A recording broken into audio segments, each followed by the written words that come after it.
자, 여러분 다음 영화가 3편이 공개될 텐데요. 공통점이 뭔지를 빨리 한번 말씀해 보세요. 쉽습니다. 짠. 감옥입니다. 감옥. 예, 탈옥이에요. 탈옥. 좀 더 정확하게 말한다면 제일 처음 게 뭐죠? 프리즌 브레이크. 이거 이제 모르시는 분들도 계시겠지만 미국 드라마. 한국의 미국 드라마 열풍을 불러일으켰던, 저도 이 작품을 통해서 미국 드라마 세계로 들어가게 됐죠. 프리즌 브레이크. 그 다음이 빠삐용은 이거 이제 리메이크작입니다. 빠삐용이 리메이크 됐더라고요. 원래는 1970년대에 나왔던 뭐 탈옥 영화의 진수라고 할 수 있는 영화 중에 하나죠. 그 다음에 마지막에 뭡니까? 쇼생크 탈출. 이 포스터만 봐도 웅장해지지 않습니까? 쇼생크 탈출 이 장면이 딱 그 탈출하고 탈옥해서 나와가지고 비가 내리는데 딱 하고 있는 그 장면이잖아요. 주인공이. 왜 이렇게 탈옥이 영화 소재로 인기가 많을까요? 어떤 사람이 우리 인생이 감옥 같아서 그러지 않을까. 뭐 꼭 감옥 같지는 않다 하더라도 자유에 대한 갈망들이 우리 다 마음속에 있기 때문에 인기가 많은 것 같아요. 빠삐용의 카피를 제가 읽어드릴게요. 자유를 향한 마지막 날개짓. 그 누구도 나를 가둘 수 없다. 카피라이터들이 참 잘 쓰죠. 쇼생크 탈출의 카피는 이렇습니다. 두려움은 너를 죄수로 가두고 희망은 너를 자유롭게 하리라. 무슨 성경 말씀 같아요. 그죠? 두려움은 너를 죄수로 가두고 희망은 너를 자유롭게 하리라. 여러분 세상에는 억압이 참 많습니다. 가정에서도 부모로부터 학대받거나 억압받는 아이들이 있죠. 사회에 나가서는 상사로부터 또는 거래처로부터 대기업으로부터 갑질을 당하는 사람들도 많습니다. 사업을 하시는 분들이나 뭐 영업을 하시는 분들은 소비자로부터 갑질을 당하는 경우들도 있죠. 우리나라 역사도 일제 강점기가 있었고 억압을 받았죠. 군사 독재로 인해서 독재 권력에 의해서 억압받았던 경험이 있습니다. 지금도 북한에는 공산주의 정권에 의해서 억압을 받고 있는 동포들이 있고요. 또 예나 지금이나 질병이나 가난에 구속당해서 고통받는 사람들이 많습니다. 자, 그러면 여기서 이제 질문 나갑니다. 종교는 어떨까요? 종교는 자유를 줄까요? 억압할까요? 뭐 다른 종교 우리가 뭐 굳이 생각하지 말고요. 자, 종교를 통해서 우리는 더 자유로워질까요? 우리 기독교를 생각해 볼까요? 자, 예수님께서는 오늘 진리를 알지니 진리가 너희를 자유롭게 한다고 하셨거든요. 자유롭게 한다. 자, 그러면은 자, 여러분은 어떠십니까? 여러분은 자유로워지셨습니까? 아니요. 아니라고요. 아니라고요. 이런 무슨 아니면 안 되는 거예요. 아니면 안 되는 거예요. 그럼 진리를 모른다는 게 되잖아요. 진리가 너희를 자유롭게 하자. 이제 어디서 자유로워지느냐에 좀 다르겠죠. 자, 기독교가 예수님께서 진리를 알면 진리가 너희를 자유롭게 한다고 그랬는데 기독교의 역사는 의외로 그렇지 못한 모습을 많이 보여주고 있습니다. 기독교가 많이 세상을 이렇게 퍼져 있었던 중세는 인류 역사상 가장 억압이 많았던 시대 중에 하나로 기록이 됩니다. 종교 권력이 사람들의 자유를 많이 억압했죠. 지금도 많은 사람들은 기독교가 인간의 자유를 방해한다고 생각합니다. 대표적인 게 뭐예요? 술 마시지 마라. 기독교는 하지 말라는 게 많아. 섹스도 마음대로 하지 마라. 자꾸 이제 우리 아이들은 예배 빠지지 마라. 헌금해라. 뭐뭐 해라 하지 말라가 너무나도 많다라고 생각을 합니다. 그래서 젊은 사람들 사이에서 점점 더 인기가 없어요. 기독교 교회 가면은 뭐뭐 하지 말라는 게 많아서 나는 뭐 하고 싶은데 그거 하면 안 돼라는 도덕 규정들이 자꾸 있어서 교회가 점점 더 아마 앞으로도 젊은이들 사이에서는 인기가 없을 것 같습니다. 그러면 예수님이 거짓말하신 건가요?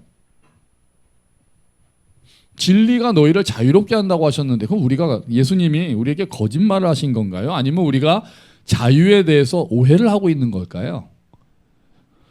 예수님께서 말씀하시는 자유가 그럼 뭘까? 우리가 이제 이렇게 생각을 해봐야 되는 거죠. 예수님이 거짓말하셨다 그러면 뭐 우리가 이 자리에 있을 필요가 없고 예수님이 거짓말하시지 않으셨다면 예수님이 말씀하시는 자유는 뭘까? 그러면 예수님이 말씀하시는 진리는 뭘까? 우리가 생각을 해봐야 되겠습니다. 자, 그만 이제 하나씩 생각해 보죠. 자, 먼저 생각해 볼 거는 모든 것으로부터의 자유가 가능할까요? 아니, 그게 꼭 좋은 걸까요? 그렇지 않습니다. 모든 것으로부터 자유로우면 행복할까요? 당연히 그렇지 않습니다. 대표적으로 우리가 스포츠 경기를 보면 알잖아요. 행복을 누리고 스포츠를 즐기기 위해서는 일정한 규칙을 지켜야 합니다. 축구를 좋아하는데 축구를 너무 좋아해서 막 달려가다가 공을 손으로 잡고 뛰면은 그게 축구가 되겠습니까? 축구를 하다가 내 앞에 누가 선다고 해서 바로 옆차기 날아 들어가면은 그 축구가 즐거워지겠습니까? 또 군대 축구가 이런 게 많아요. 축구를 시작하면은 병장은 상대방 골키퍼랑 농담 따먹기를 하고 있습니다. 볼이 올 때까지 기다리면서. 그게 이제 원래 규칙에서는 오프사이드라고 조금 복잡한 규정이지만 공이 없을 때 상대방과 이렇게 가까이 있으면 원래 안 되거든요. 그래서 그 규정이 군대 축구에서는 적용되지 않죠. 그 병장은 상대방 골문 앞에서 서성거리고 있다가 패스 받고 넣고, 그러니까 군대 축구가 이제 재미가 없어지는 거예요. 일종의 구속이나 제한이나 규칙이 있어야 그 안에서 모두가 자유롭고 창의적으로 경기를 할 수 있는 거죠. 물론 자유는 소중합니다. 하지만 과도한 자유는, 경계 없는 자유는 오히려 망가뜨리죠. 술 마시는 것도 자유로워야 된다라고 얘기를 하면서 그 술을 함부로 마시게 되면 그게 사람들을 망가뜨리고 술에 중독이 돼서 술에 자유로운 게 아니라 술에 노예가 되는 사람들이 얼마나 많습니까? 자유롭게. 교회는 왜 맨날 뭐 하지 말라고 그래? 나 이것도 자유 아니야? 아, 좋죠. 자유 좋죠. 그런데 그게 오히려 그것에 노예가 되는 경우가 얼마나 많습니까? 말도 내 마음대로 못해. 내가 말할 자유도 없어. 입이 있는데 그래가지고 하고 싶은 말 다 하고 살면 어떻게 됩니까? 관계가 다 끊어지겠죠. 관계가 전부 다 끊어집니다. 그럼 행복할까요? 그러지 않죠. 그러지 않아요. 모든 자유는 일정한 한계를 그 안에서 자유로울 때가 진짜 자유롭고 행복을 누릴 수 있다고 생각을 합니다. 그래서 저는 자유를 얘기하면 꼭 뭘 생각하냐면요, 물고기를 생각합니다. 물고기를 생각해요. 왜요? 물고기가 어항에 있다고 생각해 보세요. 그러면 이 물고기를 자유롭게 하려면 어떻게 해야 됩니까? 물고기를 어항 밖으로 빼주면 자유로워지는 걸까요? 아니죠. 그건 물고기를 죽이는 겁니다. 물고기를 좀 더 큰 물에 넣어주는 게 자유로워지는 거죠. 결국은 바다에 들어갈 수 있을 때 가장 물고기가 자유롭다라고 우리는 얘기하지 않습니까? 물 밖으로 나오는 게 자유로운 게 아니라 더 큰 물 안으로 들어가는 게 물고기에는 자유롭다고 생각을 한단 말이죠. 그게 물고기의 본질에 맞기 때문에 그렇습니다. 하나님께서는 인간을 만드실 때 어떤 본질적인 선들을 주셨습니다. 그 선 안에 있을 때 저는 인간이 가장 자유로울 수 있다고 생각합니다. 그 선을 벗어나는 게 자유가 아니라 그 선 안에 있을 때 인간을 가장 자유롭도록 하나님이 만드셨다는 거죠. 그 한계를 넘어가면은 오히려 나를 망가뜨려서 자유뿐 아니라 목숨까지 또는 사회 질서까지 다 잃어버리게 되는 경우를 우리는 많이 보고 있습니다. 저는 그 선을 진리라고 부를 수 있지 않을까 생각을 합니다. 우리가 넘어갈 수 없는 선, 우리가 사는 세상 그리고 우리 자신이 어떤지를 규정해주고 우리가 사는 세상의 중심이 무엇이고 한계가 무엇인지를 알려주는 것들을 진리라고 이야기할 수 있는 거죠. 이 안에서 살 때 우리가 인간답게 살 수 있고 자유롭게 살 수 있다라는 선, 그 이치, 법도 이런 것들을 진리라고 우리가 부를 수 있다고 생각을 합니다. 그래서 진리를 알게 되면 그 선 안에서 자유를 누릴 수 있는 법을 배우게 된다는 거예요. 진리를 알면 진리가 너희를 자유롭게 한다는 것은 그 세상의 중심이 무엇이고 그 세상의 한계가 무엇이고 나 자신의 한계가 무엇이고 나 자신의 본질이 무엇인지 이런 것들을 알게 될 때 그 안에서 우리가 자유로울 수 있다는 거죠. 그 자유를 배우고 그게 우리 몸에 배면 뵐수록 우리가 더 자유롭다라고 이야기해지는 거예요. 그래서 자유를 제대로 누리기 위해서는 진리를 알아야 되는 겁니다. 그 선이 어떠한 것인지 본질이 어떠한 것인지를 알아야 우리가 진정한 자유를 누릴 수 있다는 거죠. 저는 선악과도 이런 관점에서 바라볼 수 있다고 생각합니다. 처음에 하나님께서 에덴 동산에 아담과 하와를 지으시고 이렇게 말씀하십니다. 자, 볼까요? 말씀을 보여주세요. 자, 한번 같이 읽어볼까요? 여호와 하나님께서 그 사람에게 명령하셨습니다.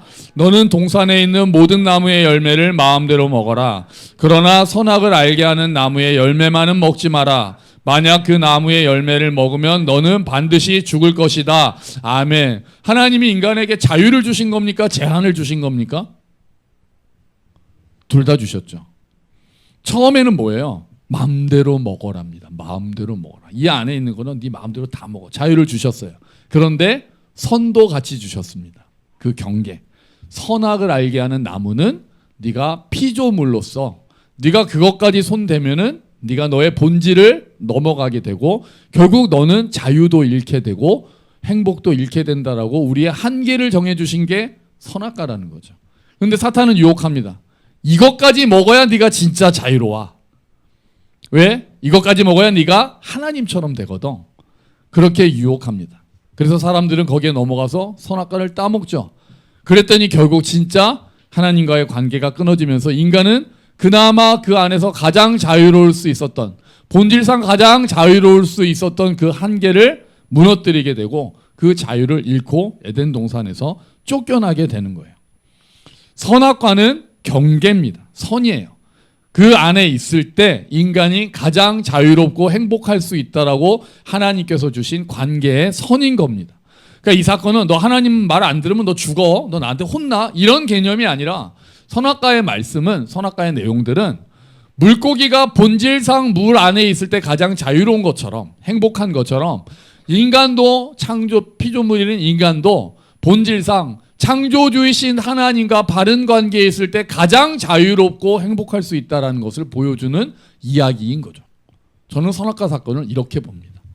하나님이 먹지 말라는 거 따먹어서 혼나서 쫓겨났네, 하나님 왜 이렇게 째째 먹을 것 같고 왜 그러세요? 가 아니라 그 선악과는 인간의 본질이 무엇인지, 그 인간이 어디 안에 있을 때 가장 행복할 수 있는지를 보여주는 상징 같은 거예요. 인간은 선악과를 따먹지 않을 때 나머지 모든 것을 자유롭게 다 먹을 수 있었습니다. 근데 그 자유마저 완전히 잃게 되는 거죠. 자, 그러면 예수님이 말씀하시는 진리는 뭡니까? 진리를 알 때 우리가 자유로워진다고 하면 31절에 보면은요, 그냥 제가 읽어드릴게요. 너희가 내 말에 거하면 참으로 내 제자가 되고 진리를 알게 된다고 말씀하십니다. 그러니까 예수님의 말씀이 진리라는 거예요. 너희가 진리를 알면, 더 나아가서는 나는 길이요 진리요 생명이다. 나를 알면, 예수님을 알면, 그리고 예수님의 말씀을 알고 예수님과 관계를 맺고 그 안에 살면 진리를 알게 된다는 거예요. 그게 진리니까요. 그러면 자유로워진다는 거예요. 앞에서 말씀드렸듯이 선악과 사건을 통해 하나님과의 관계가 인간이 끊어졌습니다. 그래서 인간은 방황하기 시작해요. 영원한 생명도 잃었고 방황하고 수많은 억압 사이에, 억압 가운데 놓이게 됩니다. 그런 인간을 사랑하신 하나님께서 예수 그리스도를 보내셔서 인간 대신 죽게 하시고, 그리고 부활하시고, 그 예수님을 믿고 주와 구세주로 영접하는 자는 하나님과의 관계가 회복되는 거예요. 선악과 먹기 전에 이전처럼 하나님과의 관계가 회복되는 거예요. 그러면 원래 하나님께서 계획하셨던 삶, 하나님 안에서 자유로운 삶으로 회복되는 거예요. 예수님을 주와 구세주로 영접하면 하나님이 원래 계획하셨던 자유로운 삶으로 돌아가는 거예요. 예수를 알아서 더 억압되고 이거 하면 안 되고 이거 하면 안 되고가 아니라 진짜 하나님이 원래 원하셨던 가장 자유로운 삶이 된다는 거예요. 그래서 예수천국이라는 말은 예수님 믿으면 죽어서 천국 가요로만 해석하면 안 되고요. 예수님을 믿으면 이 땅에서 천국을 누리기 시작합니다라는 말로 우리가 해석을 해야 돼요. 예수님을 믿는다는 것은 이 땅에서 예수님을 주와 구세주로 영접하고 인정하게 되면 이 땅에서부터 우리는 하나님 나라를 살기 시작해요. 하나님의 다스림을 받기 시작해요. 그래서 하나님을 중심으로 잡고 하나님이 가르쳐 주시는 선 안에서 가장 자유로운 삶을 살 수 있게 된다는 거예요. 예수천국은 이 땅에서부터 시작되는 겁니다. 그러면 그리스도인들이 예수님을 통해서 얻는 자유는 어떤 게 있을까요? 어떤 게 있을까요? 첫 번째 자유고 가장 중요한 자유는 죄로부터의 자유입니다. 인간이 말하는 죄. 하나님이 말씀하시는 자유는 가장 중요하고 예수님이 지금 말씀하시는 가장 큰 자유는 죄로부터의 자유예요. 예수님이 이 말씀하셨더니 진리를 알면 진리가 너희를 자유롭게 할 거야. 그랬더니 그 말씀을 듣던 사람들이 얘기합니다. 우리 자유로운데? 왜 우리 보고 자유를 얻게 될 거라 그래? 그랬더니 예수님께서 너희는 죄의 종이야 지금. 누구든지 죄를 범하는 자마다 다 죄의 종이야. 너네 지금 죄 짓잖아. 너희는 죄의 종이야. 너네는 너희가 자유롭다고 생각할지 모르지만 내 눈, 창조주 하나님의 눈으로 보면 너희는 자유롭지 않아. 이렇게 말씀하시는 거예요. 하나님의 백성이라고 자부하고 있던 유대인들에게까지 그 말씀을 하시니 우리 모든 사람이 죄를 범하였음에 하나님의 영광이 이르지 못하더니라는 말씀대로 모든 사람은 죄의 노예다가 성경이 깔고 있는 기본 전제입니다. 그런 죄의 종이 예수님을 알게 되고 예수님이 나 대신 심판을 받으셨다는 것을 진심으로 받아들이면 죄로부터 자유롭게 되는 거예요. 그게 첫 번째 자유예요. 죄로부터 자유롭게 된다는 게 어떤 의미예요? 이제 죄의 심판을 받지 않게 된다는 겁니다. 아멘. 우리가 예수를 믿으면 죄를 지은 자가 받는 심판에서부터 자유로워집니다. 그리고 죄책감으로부터도 자유로워집니다. 지옥의 두려움에 빠지지 않아도 됩니다. 그리고 성령님의 도우심을 힘입어서 죄와 싸울 수 있어요. 이게 죄로부터 자유한 삶이에요. 죄를 다시는 안 짓는다는 삶이 아니라 그 죄를 짓더라도 회개하고 다시 죄를 짓지 않고 죄와 싸우는 삶을 살 수 있다는 거예요. 그게 자유라고 얘기하는 거예요. 역설적으로 성경은. 죄의 노예로 살지 않고 죄책감 없이 죄책감에서 빠져나오고 죄의 심판으로부터 자유롭고 죄와 싸우는 삶이 가장 자유로운 삶이다라고 예수님께서는 말씀하신 거예요. 이런 영적인 자유가 예수님이 말씀하시는 첫 번째 자유이고 궁극적인 자유예요. 그런데 이게 다일까요? 아닙니다. 보너스가 있습니다. 보너스가. 이 자유는요, 출발점이에요. 출발점. 모든 그리스도인들이라면 모두가 얻는 출발점이에요. 이 자유를 못 누리는 그리스도인은 성립되지 않는 말이에요. 예수를 주와 구세주로 영접하면은 죄로부터 자유로워지는 건 그냥 선언이에요. 그리스도 예수 안에 있는 자에게는 결코 정죄함이 없나니 생명의 성령의 법이 너를 사망과 죄와 사망의 법에서 해방하였습니다. 이건 그냥 선언이거든요. 내가 느끼고 안 느끼고의 문제가 아닙니다, 여러분. 잘 모르겠어요. 이게 아니라 내가 예수님을 정말 주와 구세주로 영접했으면 여러분은 영적으로 자유롭습니다. 아멘. 아멘. 나 자유 얻었네. 너 자유 얻었네. 우리 자유 얻었네. 주 말씀하시길 뭐가 끊깁니까? 죄사슬 끊겼네. 쇠사슬 아니고 죄사슬 끊겼네. 옛날에 쇠사슬인 줄 알았다니까요. 주 말씀하시길 쇠사슬 끊긴 아니라 죄사슬 끊겼네. 그래서 그거는 우리의 느낌과 관계없이 모든 그리스도인들이 누리는 자유예요. 그런데 이 자유에만 만족하면 안 된다는 거예요. 이 자유를 느끼지를 못하던 느끼던 상관없이 그 다음에 세상의 많은 것들로부터 아직도 억압을 받는 경우가 많기 때문에 그래요. 앞에서 말씀드린 대로 진리를 알게 되고 그 진리를 내 마음에 새기게 되고 그 예수님과 진리이신 예수님과 교제하며 중심을 잡게 되는 사람들은 우리의 자유가 확대되기 시작합니다. 하나님의 선 안에서 자유를 누리기 시작해요. 역설적으로 하나님께 매이면 다른 것들로부터 자유해집니다. 하나님께만 매이면 모든 것들로부터 자유해져요. 물고기가 바다 안에 들어가면 바다에 매였다라고 얘기합니까? 바다 안에서 자유롭다고 얘기하죠. 이건 관점의 차이잖아요. 하나님께만 매이면 그 나머지 것들로부터 자유한 거예요. 기독교가 이거 하지 마라 저거 하지 마라는 식으로 자유를 억압하는 종교로 자꾸 비춰지는데 그건 오해입니다. 물론 그렇게 오해를 살만하게 우리가 역사상으로 잘못한 경우들도 많이 있었지만 원래 예수님이 말씀하신 자유에는 위배되는 거예요. 여러분, 예수님이 굉장히 억압받는 사람처럼 느껴지십니까? 성경을 볼 때 예수님은 자유로운 영혼이셨습니다.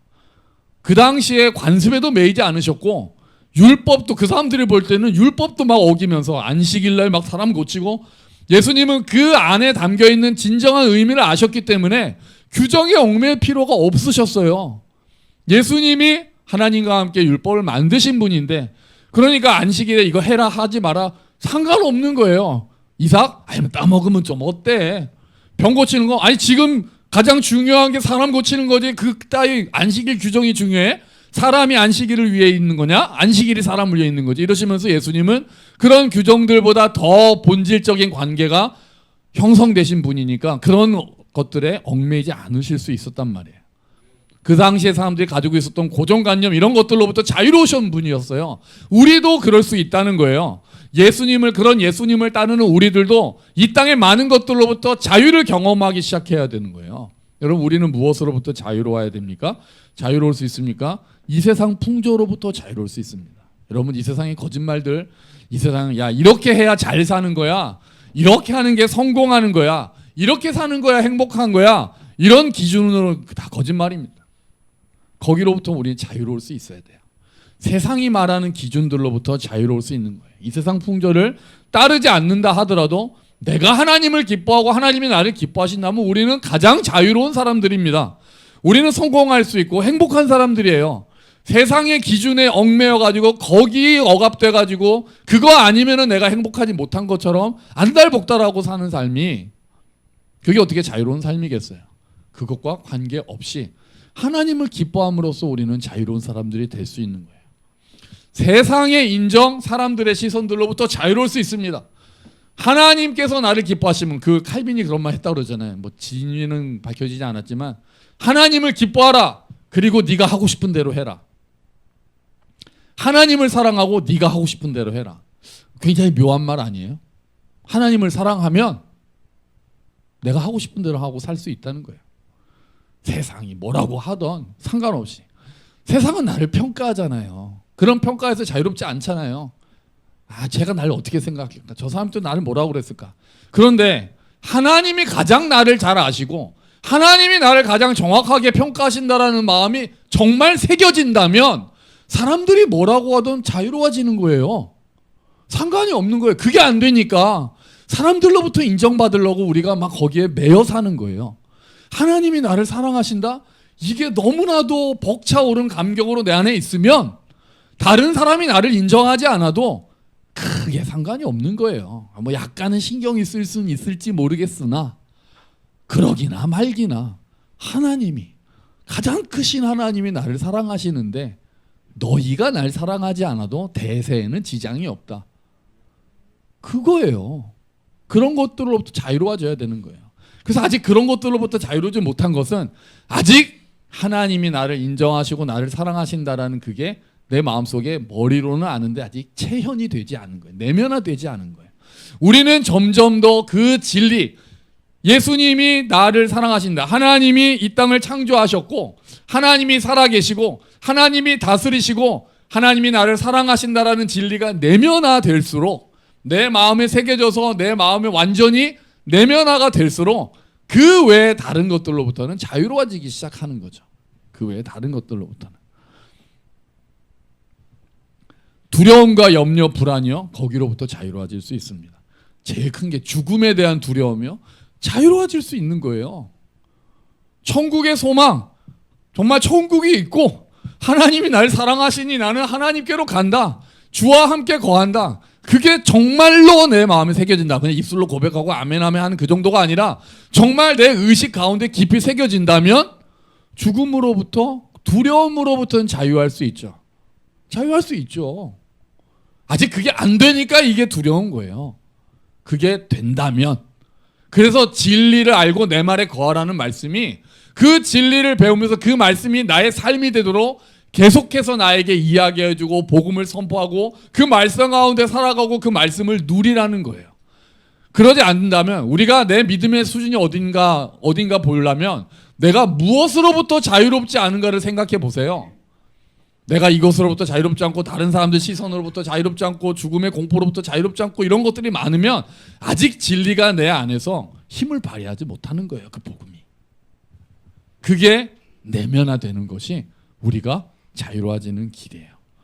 하나님이 나와 함께 하시고 부르심을 받은 자들에게는 모든 것이 합력해서 선을 이룬다는 말씀을 우리가 정말로 믿고 그것이 내면화가 된다면 우리 안에 어떠한 일이 일어나도 그것에 대한 두려움, 그것에 대한 불안, 공포로부터 자유로울 수 있겠죠. 그렇잖아요. 야, 이 일도 하나님이 선을 이루실 거라는 생각이 만약에 자동으로 든다고 생각해 보세요. 그러면 불안감이나 공포로부터 자유로워질 수 있는 거예요. 설사 지금 내가 원하는 대로 이루어지지 않는다 하더라도 하나님이 계시니까 이게 우리 안에 내면화가 된다면 불안함으로부터 자유로워질 수 있는 거잖아요. 또 어떤 게 자유로워질 수 있을까요? 여러분, 우리 자녀들의 인생이요, 여러분, 하나님이 우리 자녀들의 제일 가장 참 부모시라는 것을 믿으십니까? 아멘? 그럼 불안해하지 마세요.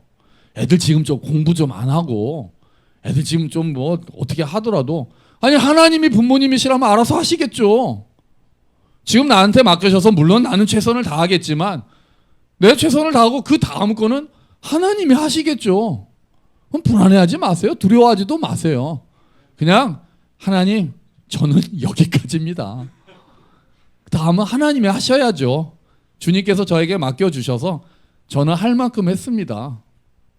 그럴 수 있는 거 아니에요? 내가 그냥 우리의 인생을 끝까지 그냥 부들부들 떨면서 언제까지 성인이 될 때 괜찮아요. 다 컸어요. 초등학교만 나왔으면 이제 뭐 청소년은 뭐 성인입니다. 아, 너무 이른가요? 우리 교회 아이들은 뭐 주소리도 거의 성인 같은 느낌이 드는데 우리 교회 주애리 말고는 다 성인인 것 같은 느낌이 들어요. 아이들의 미래에 대한 염려와 불안. 얘가 앞으로 어떻게 살까? 뭐 이렇게 불안해하세요? 하나님 따라가면 예수만 잘 믿으면 되고, 그래서 교회도 지금 안 나오려고 그러고 언젠간 나오겠죠. 우리 그냥 열심히 기도하는 수밖에 없죠. 뭐 멱살을 끌고 뭐 예수 믿으라고 막 이렇게 한다고 믿어지겠습니까? 그게 은혜인데 우리는 그냥 하나님의 은혜를 간구하고 우리가 죽을 때까지 자식들을 위해서 기도하는 거죠. 하나님, 지금 제가 보기에는 제 눈에 안 차고 속상하고 예수도 안 믿는 것 같고 하지만 하나님이 살아계시니 하나님을 믿겠습니다. 우리 애들은 못 믿겠고요. 하나님을 믿겠습니다. 그렇게 되는 거 아니겠어요? 여러분, 이런 자유를 누리려면요, 진리가 내면화돼야 됩니다. 진리가 깊이 새겨져야 돼요. 그 진리가. 그래서 우리가 말씀을 묵상하는 거예요. 그래서 우리가 예배에 설교를 듣고 공동체에서 소그룹에서 나누면서 그 말씀을 적용하는 것들을 나누면서 계속해서 진리가 우리 안에 새겨지도록 하는 작업인 거예요. 그럴 때 우리가 자유로워지는 거예요. 한순간에 되는 게 아닙니다. 갑자기 어느 날 모든 근심 걱정 사라지고 그건 뭐 그런 은혜를 입는다면야 뭐 따봉이지만 그렇기보다는 오랜 시간에 걸쳐서 정말 나를 부인하고 내 뜻대로 내 생각대로가 아니라 주의 뜻대로 사는 것들을 훈련할 때 그때 내가 자유로워지는 거예요. 진리의 기초에서 끊임없이 하나님 앞에 나아갈 때 우리가 점점 자유롭게 되는 겁니다. 그런 면에서 교회는요, 자유를 위해서 진리를 배우는 곳이 되어야 됩니다. 그리고 그의 기초에서 실제적으로 자유를 점점 더 누리는 사람들이 모여야 돼요. 그럼 우리 교회는 어떻습니까? 주님 안에서 진리를 배우고 그래서 자유를 점점 경험하는 교회입니까? 아니면 여러 가지 얽매이는 게 전통이나 규정 같은 게 많아가지고 더 내가 뭔가 얽매여지는 그런 느낌이 드는 교회입니까? 서로 자유로워지도록 격려하는 교회입니까? 아니면 이래야 한다 저래야 한다라고 얘기하면서 더 얽매이는 교회입니까? 저는 우리 교회가 정말 서로의 자유를 북돋아주고 진리 안에서 자유를 많이 경험하는 교회가 되기를 축원합니다. 우리 모두의 삶이 그랬으면 좋겠어요. 참 자유를 누렸으면 좋겠습니다. 뭐 술을 마시는 게 자유. 그런 그냥 수준 낮은 얘기하지 말고 뭐 예배를 안 빠지고 저는 자유가 없나요?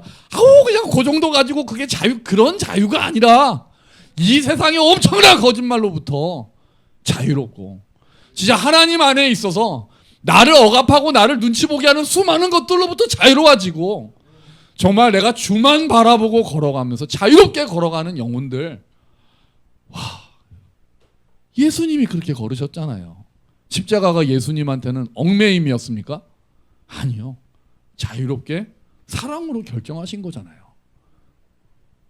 저는 우리가 그렇게 걸어갔으면 좋겠습니다. 정말 자유롭게 걸어갔으면 좋겠어요. 정말 하나님의 사랑 안에 푹 잠겨서 하나님을 자유롭게 사랑하고 이웃을 사랑하면 좋겠습니다. 그리고 그렇게 자유를 누리는 사람이 돼서 이 세상에 아직도 많은 억압 가운데 있는 사람들에게 그 자유를 전해주는 사람이 되면 좋겠습니다. 여러분, 우리 각자가 그리고 우리 교회가 그런 자유로운 영혼들이 되시기를, 자유로운 공동체가 되기를 주의 이름으로 축원합니다. 아멘. 우리 같이 기도하죠. 주님, 우리에게 자유를 허락하신 주님, 영적인 자유로부터 출발해서 우리의 자유가 점점 더 넓어지기를 기도합니다. 주님 도와주십시오. 진리를 더 알게 도와주시고 그 진리가 내 안에 새겨지도록 주님 도와주십시오. 우리 함께 기도하겠습니다.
하나님 아버지, 진리를 알지니 진리가 너희를 자유롭게 할 것이다. 내가 진리고 길이고 생명이다. 내 말에 거하면 너희가 진리를 알게 될 것이다. 주님, 그 말씀들이 우리 안에 새겨지기를 원합니다. 예수님이 진리이십니다. 정말 하나님이 살아계시다는 것, 하나님이 이 땅의 주인이시라는 것, 하나님이 우리를 사랑하신다는 것, 예수님이 우리와 함께 하신다는 것, 주님, 그 진리들이 우리 안에 새겨지도록 주님 도와주시옵소서. 그래서 우리가 삶에서 이미 죄로부터 자유를 얻었으니 이 땅에서의 삶에서도 더 많은 자유를 경험하기를 원합니다. 주님, 많은 불안으로부터, 염려로부터, 또 세상의 풍조로부터, 세상의 시선으로부터 자유로운 우리가 되게 하시고 오직 주께만 매여 주 안에서 자유로운 우리가 될 수 있도록 주님 도와주시옵소서. 예수 그리스도의 이름으로 기도합니다. 아멘.